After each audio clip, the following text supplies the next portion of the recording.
You're listening to Men of Abundance, episode 165, with Kristen Ivy. And today is just a phase, so don't miss it. Welcome to Men of Abundance, the podcast for those looking to level up their lives by hanging out with some of the greatest leaders and established professionals in our community, living a life of integrity, honor, and the abundance mentality. Prepare to pay it forward with your host, former Army medic turned lifestyle entrepreneur, Wally Carmichael.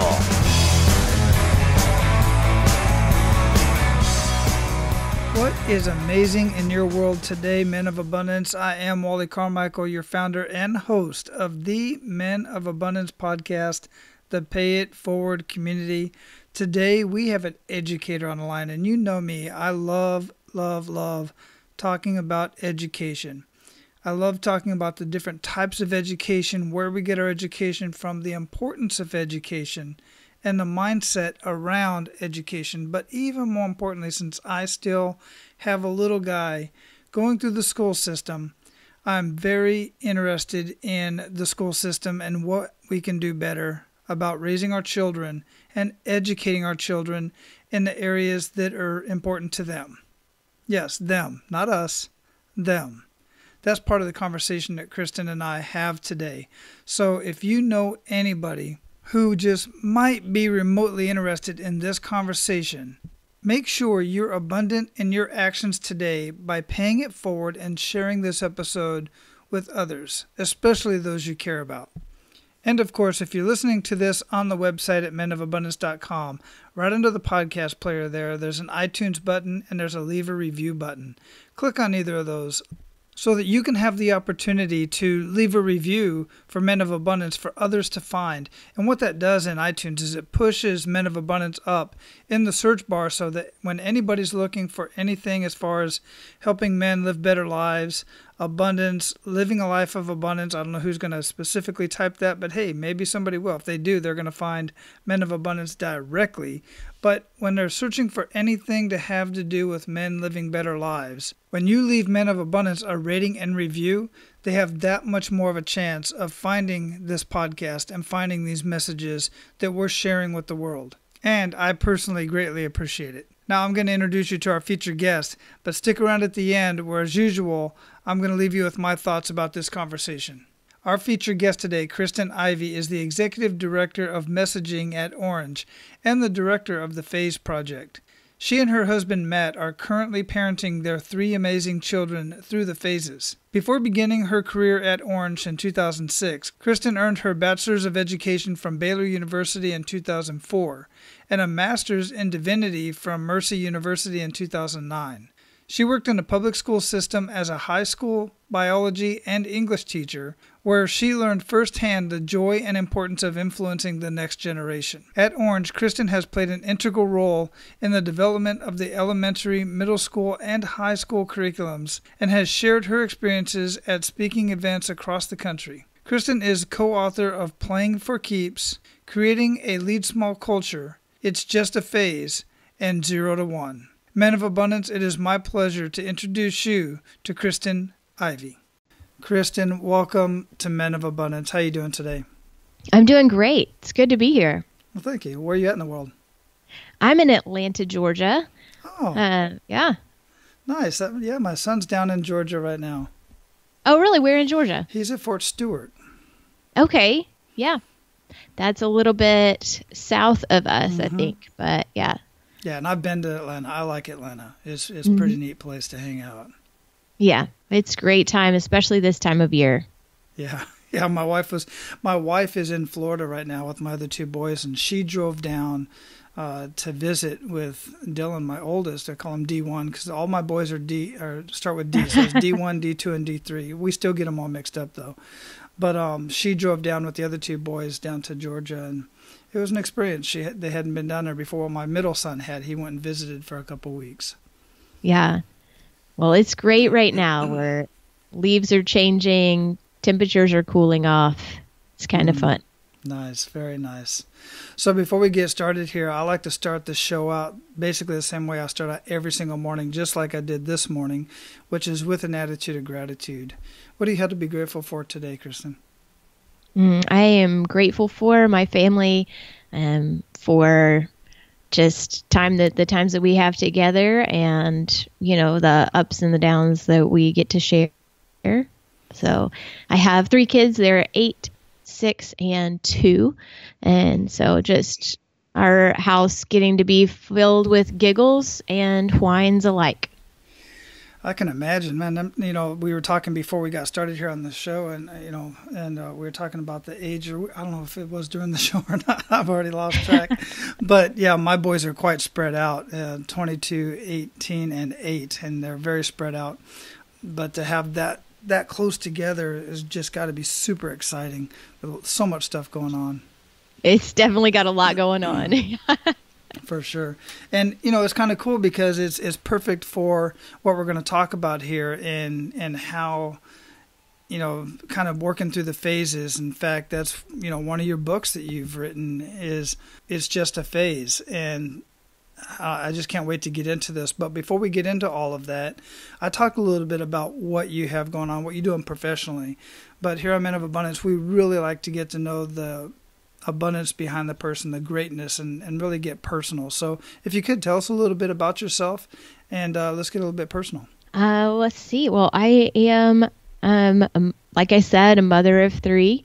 I guess in my life, I've grown up mostly between Texas and Georgia. I've been a teacher in the public school system for a while, left teaching to go back and get a master's and start working in a nonprofit organization that really helps kids and teenagers. So that's just a little bit about me.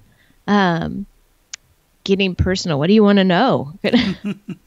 So what got you into education? What intrigued you about getting into education in the first place? And then kind of go into why is it that you moved away from the traditional education and more into what you're doing now?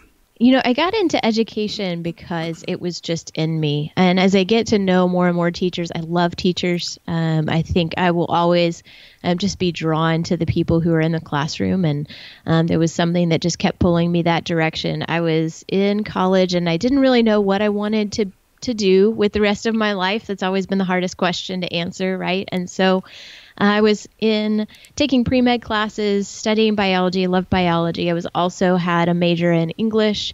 I was studying religion. I was a little bit of here and there and all over the place.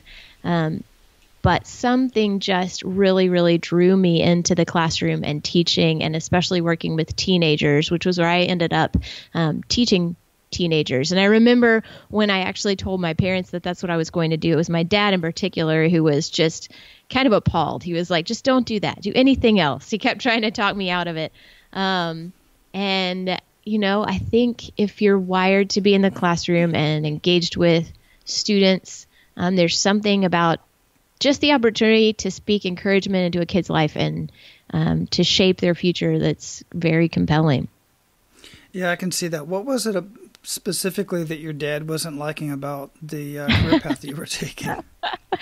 Oh, I don't know if it was the salaries, or I don't know if it was that he thought I would get worn out quickly. I don't know.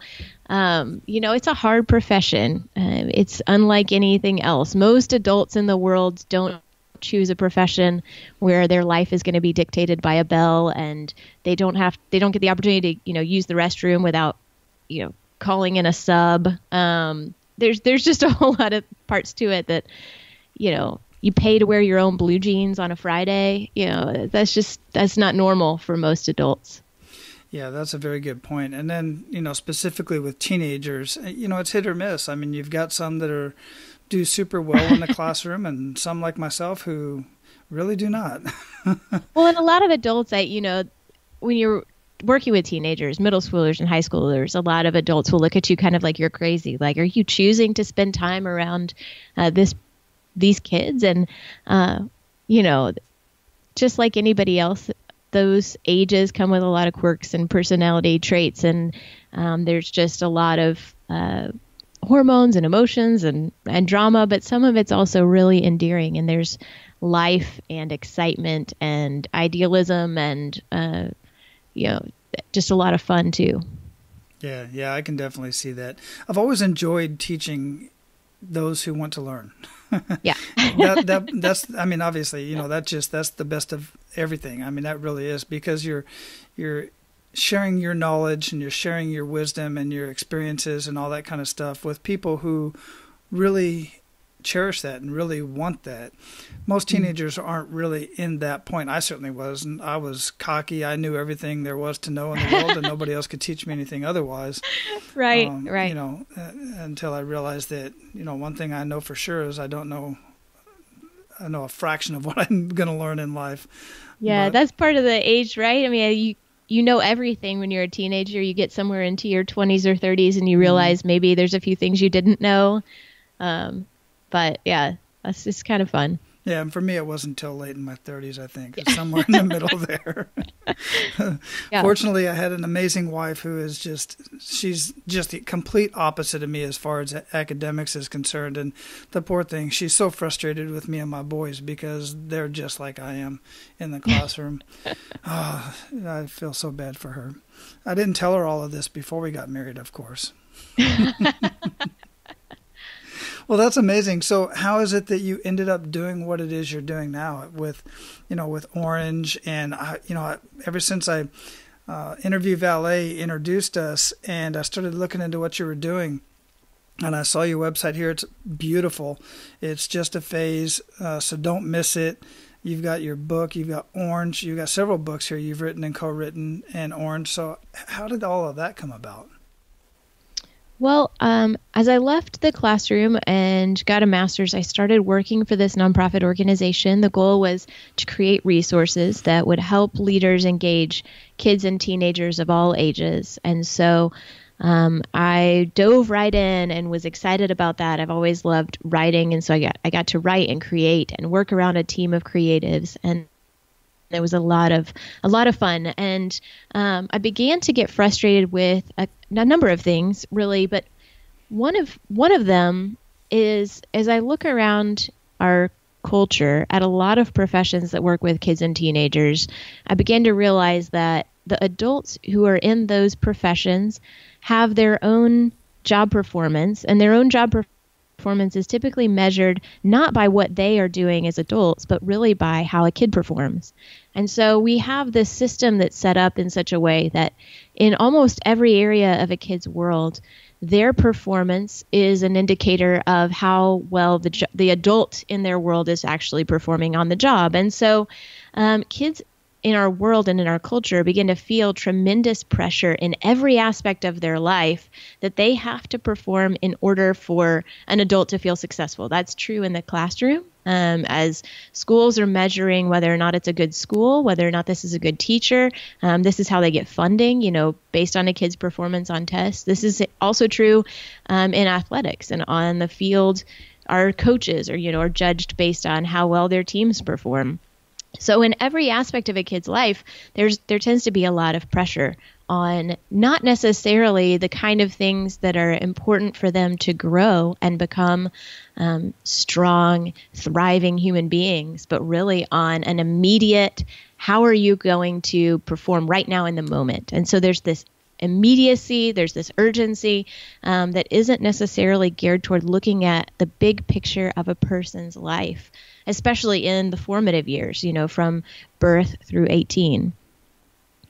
Yeah, that makes a lot of sense. And I'm just going to use myself because it just really proves a point there is, I didn't learn my times tables until I was in 6th grade. And the only reason why I learned it was because of Mr. McGuire, who was a science-based teacher.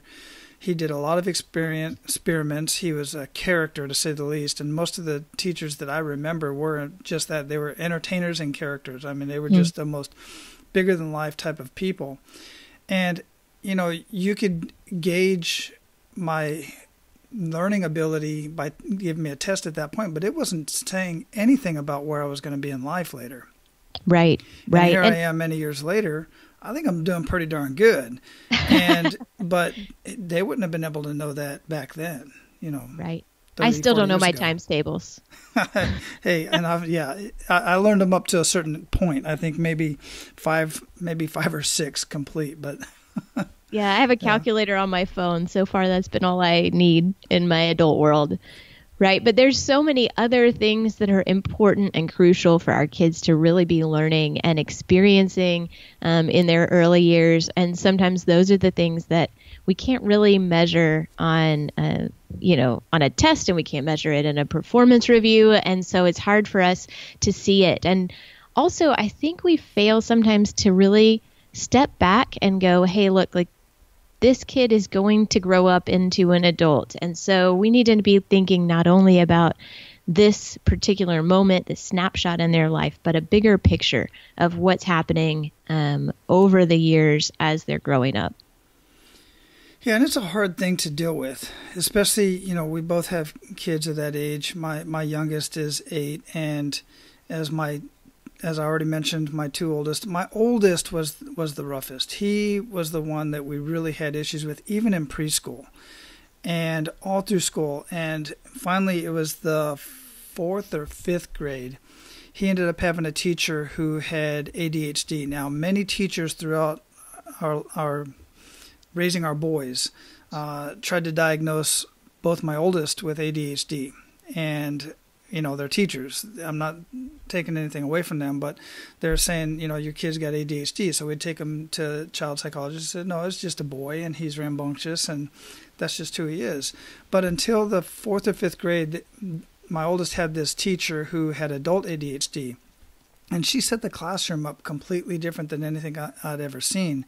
She set it up so that the kids could basically sit wherever they wanted to. They could sit on the rug. They could sit in a beanbag. They had their own pillow they brought from home, as long as they were paying attention. And they were allowed to get up and walk around, especially the boys. Boys can't sit. And it was this type of creativity that really got him to the point to where he actually excelled that year. And he calmed down, and she understood that. And I only bring that up because, like you said, with the testing, the way that she tested him was the way that he learned, which was she allowed him, for instance, let's say that it was a study on Native Americans, and he couldn't write about it. He wasn't able to express himself that way. So she allowed him to do like a mock-up, like a model, and then talk about it. And she said, okay, yeah, you understand the material. You're learning. That was the intent. Well, are you learning? So these tests, these standardized tests, they really do a disservice to many of the kids because, one, in the classroom, they made me feel stupid. And I knew I wasn't. And I knew I was learning this stuff. I just couldn't express myself the way other students could. Right. I think one of the things that we really try to help every parent and every leader begin to do is exactly what you were just talking about, is beginning to see a child for who they are, because each child is an individual. And so getting to know them is the pathway to learning. If you want to help a kid learn something new or move forward in discovering whether it's math or science or reading, or maybe it's social intelligence, maybe it's learning empathy, maybe it's learning patience or sharing or generosity or honesty or any of the things that you're wanting to help shape in a kid's life. All of those things begin with us as adults pausing to take time to really understand who we're talking to and who we're working with. Because if you don't understand your audience, you don't know how to speak to them and the language that they're going to be able to hear. And so often we want to take it as like a mass approach. We're just going to make sure that we demand that they learn the thing or that they behave a certain way without pausing to consider who they are and what their needs are today, and how to meet their needs in a way that opens them up to hear the thing that we want them to hear. Right, because everybody has genius in them. Some are sports geniuses, some are musical geniuses, some are mathematicians, English, writing. But my thing is what I try to do with my boys, and specifically Tracy, my wife, we try to expose them to as many different experiences as possible so that they can see their genius. Anything outside of gaming, I mean, even gaming, I mean, that has its place as well. And I've read quite extensively about how games play a huge role in your learning, the learning process. So there's so many games out there and stuff like that. But once you find that, it just, what aggravates me about the system, the way it's designed now, is it's a requirement to learn. Like my genius when I was in school, the only subject I really, really loved was anatomy and physiology. I didn't do well in biology, but I did great in anatomy and physiology, even through my adulthood, which is why I became an Army medic, because I really excelled in that. But anything outside of that, algebra, geometry, I could do regular math fine. And pharmaceutical calculations, I was excellent at, because it's math. Anything of algebra, geometry wasn't my strong point at all. I barely got through that in college. And I find that I'm a great writer. I didn't care much for writing, but I find that I'm a pretty good writer, as per my grades anyway. I did get pretty good grades, but it just aggravates me when we're forcing our children to learn things that we know that they're not going to excel at, because I'm a big believer in improving your strengths and hiring somebody else or having somebody else do those things that you're weaker at. Sure, that's why I have that calculator on my phone, right? Exactly, I never learned my times tables because math is not one of those areas for me. That's true. Even just in parenting, sometimes as parents, we all intend to do that and to know our own kids.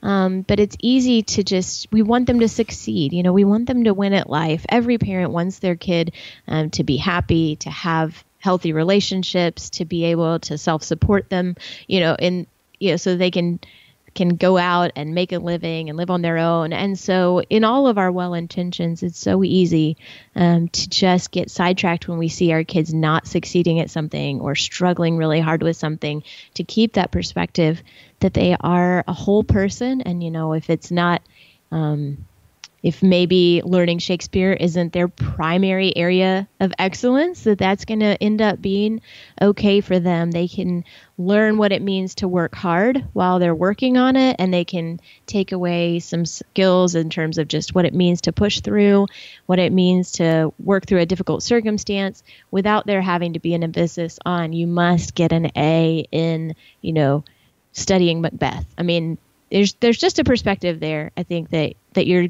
wise to point out, that we have to consider the whole child in any and every circumstance, and just reorient ourselves over and over again to go, what is actually primary here? What does the future look like? What is the thing that they need to be learning right now, just to set them up to be a strong and thriving adult?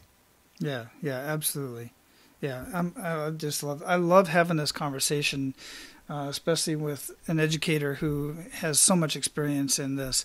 Now, all of the things that you've done, and we've talked about some of it so far, and we're going to get much more into it, just because I'm always so intrigued in what it is that you're doing in education in itself, and how we can talk to anybody out there who's listening, and learn myself how to continue raising my boys, because it never stops, and myself for my own personal education. But along the way, we all have these kick in the gut moments, and some of them are greater than others, but it's all a matter of perspective. But I would love for you to share one of those kick in the gut moments that you've had in your life and really make us feel that. A kick in the gut moment, a moment that was tough in my own life. Most of those were not professional for me. I would say if I were to go back in my life to the lowest or most challenging moments, they were a lot more personal. I think back to when I was growing up. I was probably around the age of 12, I think, when there was a Christmas morning that my parents separated. Eventually led to their divorce, but that was when they told us, I guess, when it all kind of came to a finalization for them. So that was a challenge in my life. As I got older, moments that were hard for me, we discovered that my niece was, my sister and I are very close, and my sister is 4 years younger than me. And when she was 20 weeks pregnant, we discovered my niece had a very highly severe chromosomal abnormality, and walking with them through the process of what that was going to look like. And eventually we lost my niece, and had one of the hardest kind of seasons of life, I think, walking together through losing a child that we never really had the chance to know. I think about my aunts cancer that she battled for years and years and years, and coming alongside of her, watching her struggle with that. I think for over 15 years she had recurring cancer. And so some of those, I guess, would be kick in the gut moments when you start going, wow, this life is harder than I realized. It's sometimes the hurts run deeper than we know how to talk about. And I think in each one of those scenarios, I guess the kick in the gut for me is really coming face to face with what grief looks like. That you can read about something in a book and think you understand it until you experience something in life that you can't control, that's so far beyond your control, and yet just interrupts your world in an extreme way. I can definitely empathize with that because I've dealt with a couple of those myself. But the question that I have for you is based off of what I believe in anyway, is things happen for us, not to us. What did you really take away from all that? You talked a little bit about, going through the experience and stuff like that, but how do you feel about that, and what do you feel that that's done for you and kind of guiding you on your path to where you're at now? I think the only thing I could say to that is realizing that maybe two things. One is just the importance for all of us to need other people who we can invite into those deep moments. And you find out who you know that can really connect with you on a different level when you're going through grief. And so it's important to have those people in your life. It's sometimes almost unbearable to go through a situation where you're really grieving when you feel alone, and you feel angry that maybe nobody else can understand or nobody else can relate or connect. Just to have a few people in your life that you can get into that kind of gut-wrenching, honest place with, that we all need community. We all need each other. And I think also just an awareness maybe of what it takes to recognize when somebody needs you. I think to come alongside of other people as they're going through that, I think it changed maybe my approach to know what it takes. Sometimes there's just nothing you can say in those moments. And so being careful with words when you're trying to help somebody out who's going through a grieving process, but also to just be present, and to be present in some of the simplest ways, to show up with a meal, to show up and say, hey, I would love to just do a load of your laundry if that's okay, to offer some really basic suggestions and solutions to everyday life for somebody when they're in that place. Very well said. Very well said. It's those basic things that help out the most, like coming over and doing the laundry. Yeah. I'm kind of laughing, but it's because I've been there before and I know exactly what you're talking about. Yeah. And really, it kind of ties into the whole process of one of your books. It's just a phase. Let's talk about that for just a minute. Who is that for? Because it's just a phase, so don't miss it. So that would imply to me that it's really kind of for the educators and the parents raising the children. But does it also play into the children as far as showing them the various phases and teaching them resiliency so that they can live through stuff like this and get through it easier later on in life? Yeah, so the idea for phase came for us about 5 years ago. And so it's been a progression of a project, really. To every adult who is around a kid, which is pretty much every adult. And so to say there's something unique about the first 936 weeks of life. If you were to go the day that a child is born, if you were to count up the number of weeks between that day and their 18th birthday, it would be 936. And so we say those weeks just matter in a different way than any others, because they do lay a foundation. They are formative. I can go into all kinds of biology and brain chemistry and those things that kind of support that claim. But our idea was, so often people say to parents, it's just a phase. And what they mean is just get through this, just, grit your teeth, and in a few years it'll be different. You won't have to worry about their tantrums anymore. But we wanted to reclaim that phrase in a way to say to adults, actually, it's just a phase, and there's something important that's happening in this phase that you don't want to miss. Not because in this kind of mushy way you would miss an opportunity to create a memory with them, but really in a tangible and real sense, there are opportunities in this phase of your child's life that really matter for their future. And you don't want to miss those opportunities, because then they might miss out on something that they need as they're growing into the adult that they're going to become. And so there are distinctive opportunities, for example, with your 3-year-old while they're 3, that will no longer exist when they're 4 or when they're 5 or when they're 8. And so you really need to understand what's happening and what's changing, what's going on in your kids' world right now, so that you can leverage those opportunities to make the most of them as they grow. And so this has been an ongoing project. And we say that every kid is changing in 6 ways. And so we want adults to really understand what ways they're changing, and that they need kind of different things as they're growing up, for us to begin to leverage those key opportunities. Yeah, I 100% agree with that. I've done some reading on that, and what you're talking about with the chemicals in the brain and their learning process at that point in time. It's absolutely brilliant, and I'm glad that you are doing something with this. It makes a big difference, I'm sure. And speaking of that, what are some good news stories that you've gotten out of this so far, out of your work, based on everything that you're doing with Phase and Orange and everything else for the parents and for the children?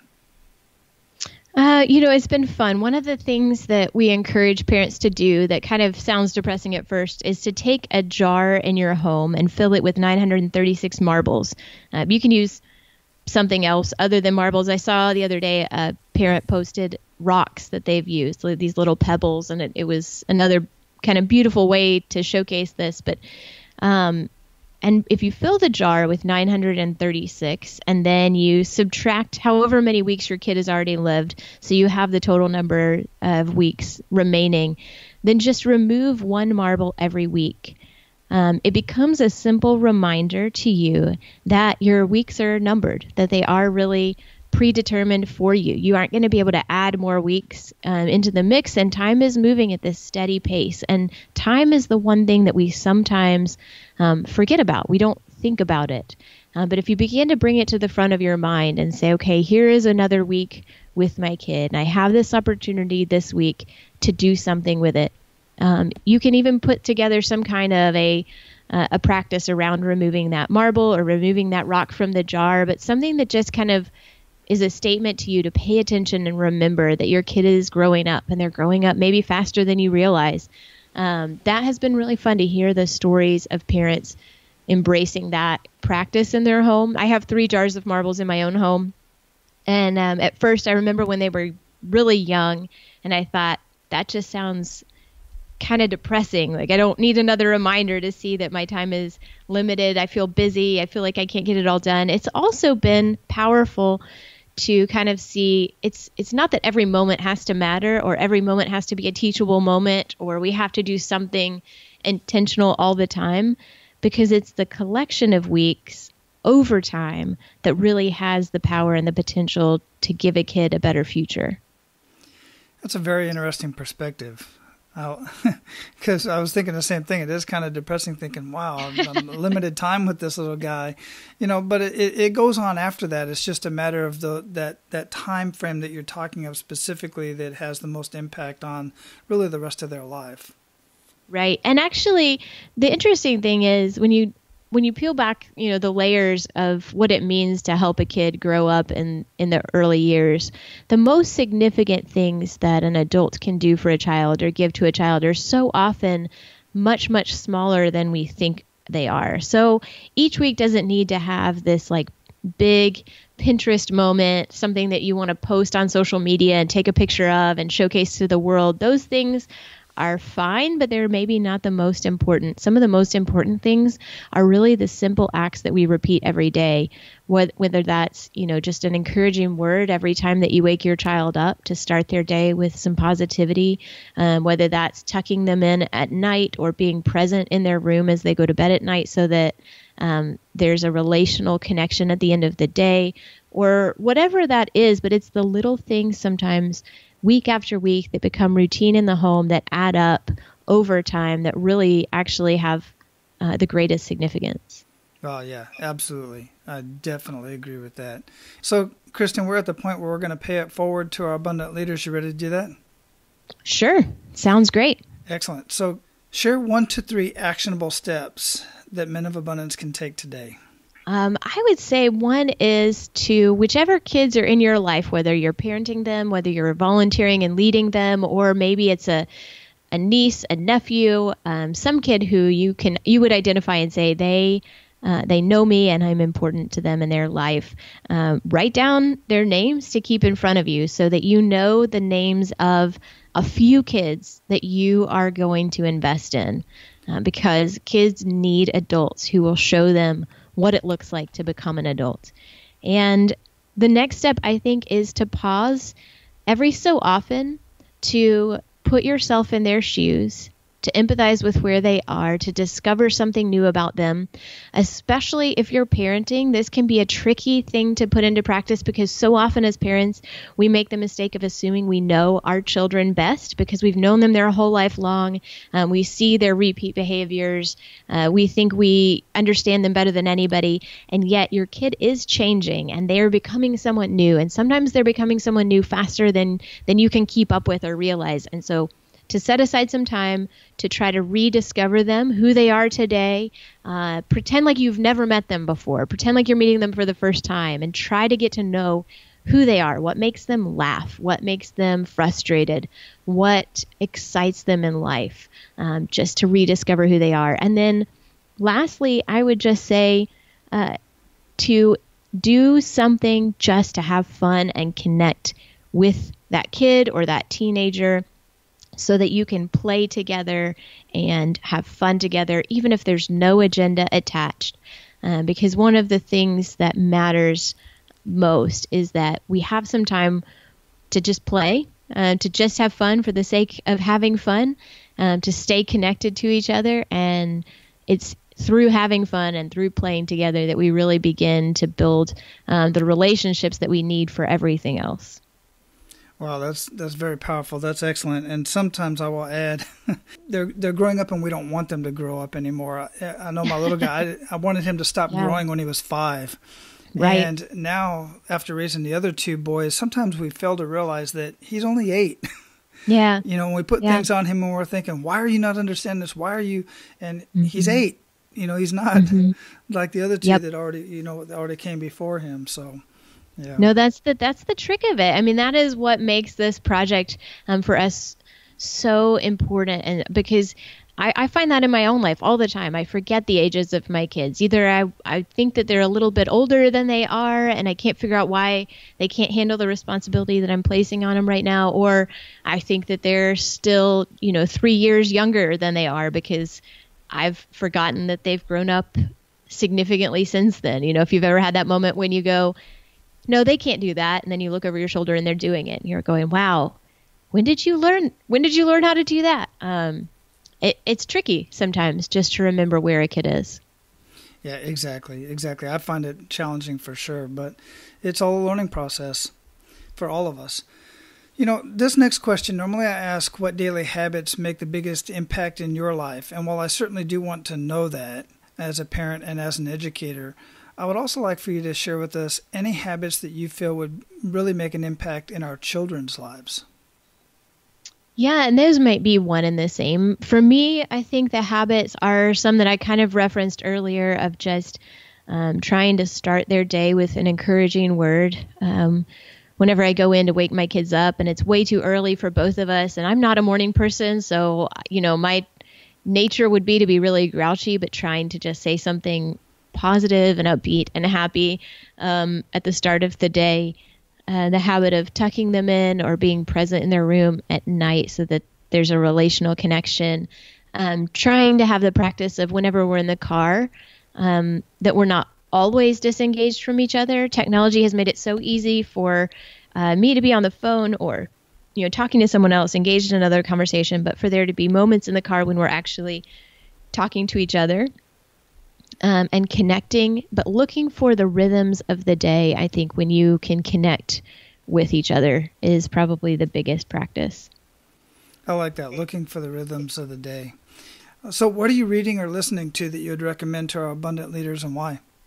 If I'm really honest, right now, I'm not reading anything because I'm trying to keep up with the rest of my life. So I haven't had a chance to read very much recently.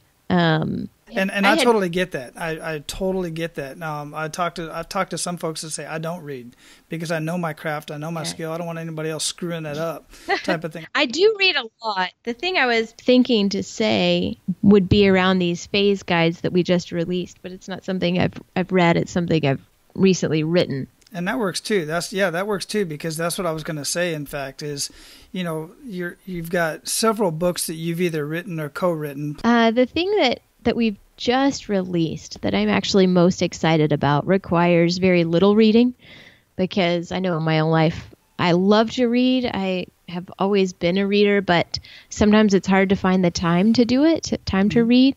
And so what we've actually just released is a series of 18 books, but books is really maybe a generous word for it. They're guides. They're kind of a mix between a book and a journal, and they're written to really give just the very basic ideas of how every kid is changing at every phase. And so there's 18 of them, so any parent can pick up the book that goes along with the age of their child right now, and it would help guide them through some activities, some questions, and some high point ideas to help them rediscover their child today. So I'm really excited to put those in the hands of parents because they're quick reads, they're easy, and they take what we've discovered from child development and educators and leaders who really are experts in this field and boil it down to just the most important, biggest ideas that you need to know that are kind of true about every kid in this phase, and also walk you through some exercises to help get to know what's unique about your kid right now in this phase. Wonderful. Yeah, thanks for sharing that, because that's exactly what I find that most of the listeners and myself are looking for, are not just, yeah, that's great, that's very inspirational, good information, but what's next? We need that step by step. These are really practical. Like we went through a few years ago and distilled down 6 things we think every kid needs at every phase.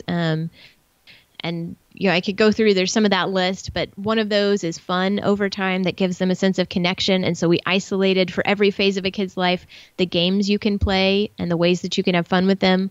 Every kid at every phase needs stories that will help shape their perspective. And so the guides come with a reading list, a book list that could work for them in this phase, just suggestions to get you started. Mm-hmm. There's words that every kid need at every phase to help set their direction. And that's just scripted out for any leader, any parent to go, okay, here's a few things that I could just say right now that would make an impact in my kid's life. So it's super practical, really, really easy guide to use right now. And where can we find that at?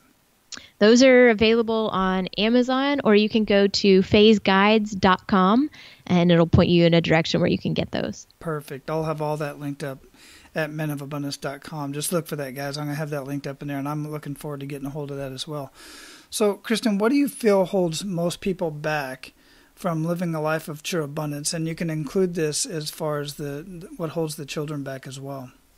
What holds us back from living a life of abundance? Oh, I think it's the urgency. We live in a fast-paced culture. Everything's moving quick, and there's always a sense of what's urgent to get done right now. And it's not always what's important, and it's not always what's life-giving, and it's not always what I would call leads to abundance, And so we get drawn into having to do the things that feel like we have to do them, and we forget to do the things that really may matter most. You have an example of that? In my own kids' lives, I would say it's probably, and in my life as a parent, it's filling out all the forms and getting all of the, just this morning, I woke up and was ordering school photos. They came home in their class folders yesterday, and the due date was today. And so it's just the urgent of I've got to drive them to school, pack their lunch, order the school photos, make sure they're signed up for swimming, whatever it is. And I'm checking off box after box after box in my head. And sometimes we just have to go, you know what?